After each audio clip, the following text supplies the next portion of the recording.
Thank you. Thank you.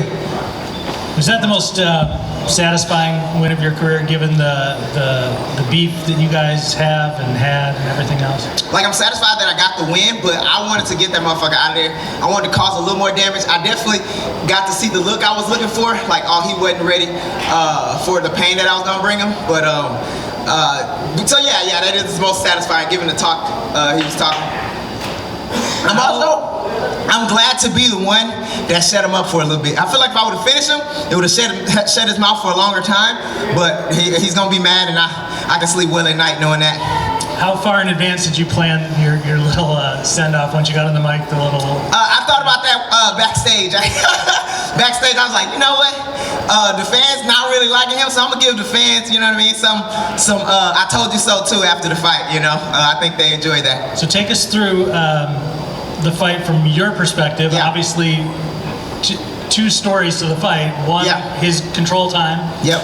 And two is, you know, you outstriking him. So were you surprised at the wide disparity of the scores? I was surprised with the 50-35 or 50-45. Because I definitely believe he was trying to like control, and that, we know that's his game.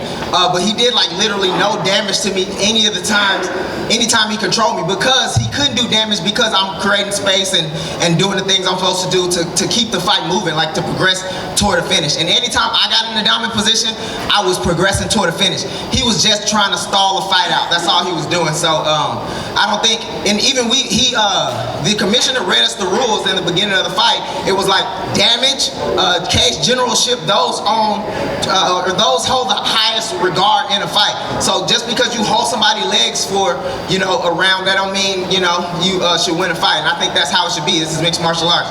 But you've been around this game quite a bit. Yeah. You've seen things go screwy. So was there times during the fight when you're on your back and he's holding you down that you're going, oh shit, man, this could turn sideways on me in a hurry? Yeah. With the judges.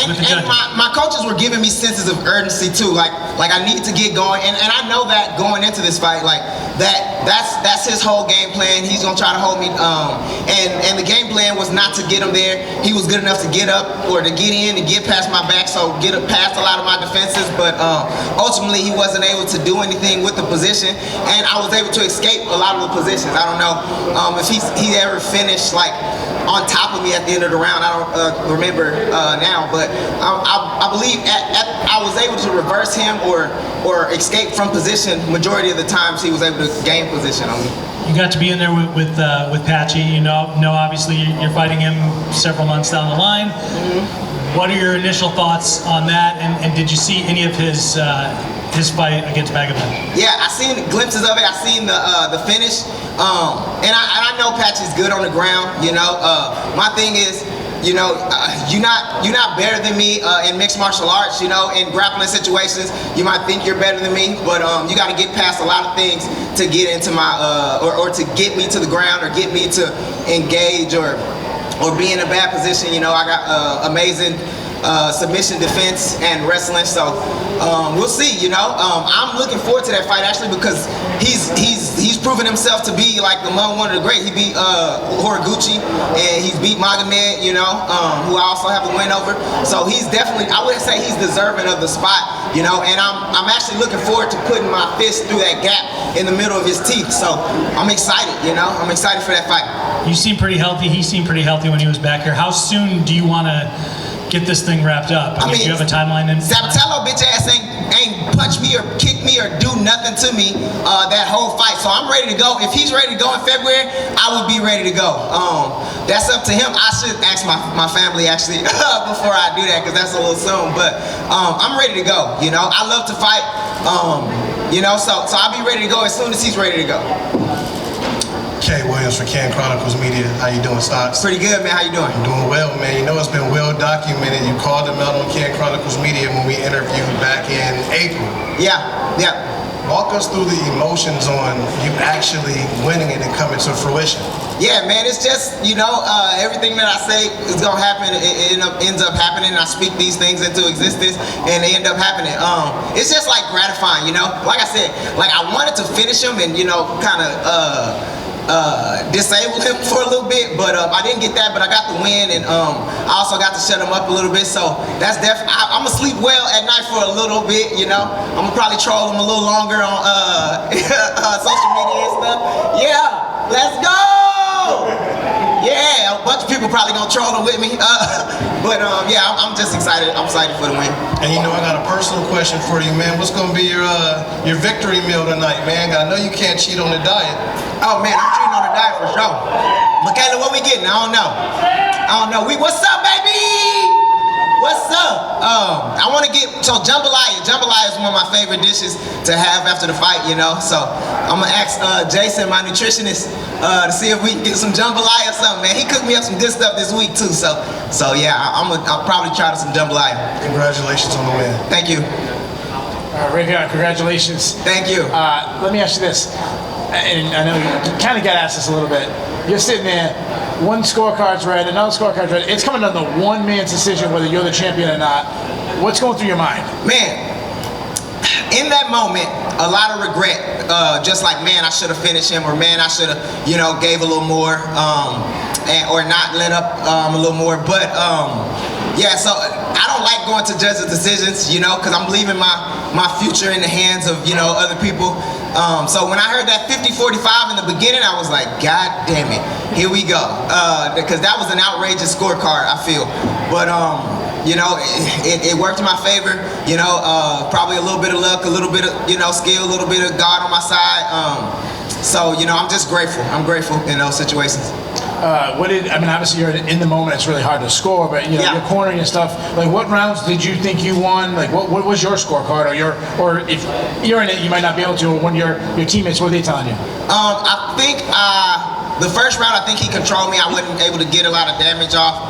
I don't remember if in the second round I felt like I maybe have won, or he might have got the second round. Beyond the third round is when my coaches Eric Nissick and Eve Edwards told me, like, I need to be more urgent. You got to be more urgent. You can't give up anything, and that's when I kind of started. I feel like winning the fight. The fifth round, I feel like I knew it was a crucial round. I was winning the fight early, and then he got position on me, and I was even in that position. I was just landing. You know, I was landing those back elbows, and I was giving damage. You know, every second of the fight, I was giving damage. So I thought that would help me win the fight. You know, and it did. How close was that knee bar? Man, the knee bar was close. Man, I almost got his ass to the knee bar. I think he switched like his hips like at the last minute, and I had like 10 seconds to go, so I couldn't like position. But I definitely surprised him, I think, with it. All right. Kind of two-part question. Yeah. You said that you didn't think it'd be competitive. Yeah. I mean, it was pretty competitive. Yeah, This it was. decision. Yeah. Do you respect his skills more now? And then the second part of that question is, obviously he talked a lot of trash. He wasn't able to completely back it up. Yeah. But it made a lot of people really excited for the Grand Prix, and particularly this fight more than anything. Would you Yeah. say he's good for MMA? No, I definitely I think he's good for MMA. I think he was great for my career. He was a great step I needed. I feel like I needed a villain. I needed somebody, you know, on the other side of the cage that people thought could hang with me and you know, would like pose a threat to me and challenge me, you know, and he definitely did that. His skills were better than I thought they were, so I'll give him credit for that. But I still won, so I'm still gonna talk shit and rub it in his face. So. Rauf, so your next fight's with, you know, Patchy. Yep. Then possibly, you know, with Sergio. Yep. Do you think you're done facing Abatello, or you think he's going to come back again? I said this in the beginning. I feel like this was early for me to face Abatello. I think he'll be back. I think he'll learn from this this loss, and he'll be better for it. I think he still needs time in the game to grow. So yeah, hopefully I see him again, because that was like a fun fight and that was a fun build-up, and he had a lot to say that I thought was good. So hopefully I see him again. Now, you talked about the damage you were doing. In the fifth round with those elbows, did you think the elbows were not 12 to 6 elbows to have the ref stop? Yeah, I don't think they were, the issue wasn't the 12 to 6. I think it was because I was laying on my back, so I was elbowing like this way. I wasn't elbowing straight from the ground to the roof to the ceiling. He was turning his head to kind of get away from the elbows, and I couldn't really see that. So like as I would elbow his face, he turned his head and I hit his back, and the ref would tell me, hey, watch the back of the head. And you know, once I heard that, you know, I stopped elbowing it. But if he turned his face again, I started elbowing again. And then he warned me again because he turned his head again. So, one last one for me. Can you rate him as an opponent? Given this performance, I'll give him a -2. So yeah, he definitely better than I thought he was, but he still sucks. Hey Raufeon over here, congratulations on the win. I gotta ask you this, I asked Sergio, despite all the trash talk, despite all the things Sabatel says, do you have any sense of newfound appreciation for him, for all the attention, the new attention he's brought to the bantamweight division? Yeah, no, I appreciate his fight build-up. So one of the reasons I wanted to fight him is because I felt like I was one of the people in the division that could pose a threat to him wrestling. I feel like he was like bullying a lot of people with his trash talk and his wrestling. And when I see bullies, I feel a need to beat them up, you know what I mean? So that was one of the reasons I wanted to fight him. But I have a newfound appreciation for his skill set and even the way he showed up tonight, you know? He talks a lot, you know? He didn't talk as much as I thought he was gonna talk in the cage, but he came and he came to fight. So I give him half of a kudo for that. And then going into that 5th and final round, what are some of the things your coaches, Jason, Eric, and Eve, are telling you in one of the biggest rounds of your life? Yeah, Eric told me, I think Eve had lost his voice at that point.